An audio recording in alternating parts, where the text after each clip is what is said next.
So we get now to that most instructive decision by the United States Anti-Doping Agency, USADA, which is the equivalent of our JADCO here in Jamaica.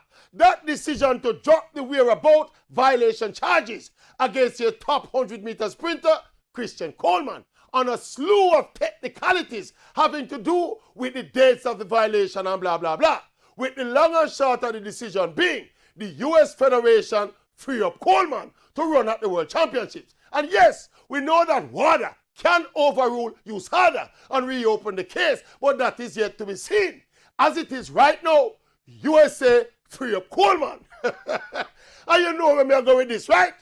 You know exactly where this is going.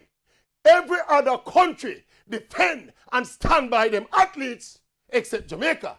We remain the self-righteous capital of the world. While other countries build for them people, we kill our people. I can bet you, if Christian Coleman was a Jamaican and what happened, he would have get a 4-year ban, possibly a life ban. And this is what we've been talking about.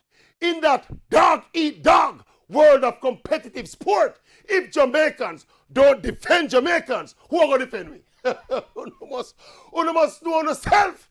Jamaicans know on yourself. Descendants of Marcus Garvey, we know ourselves. Yes.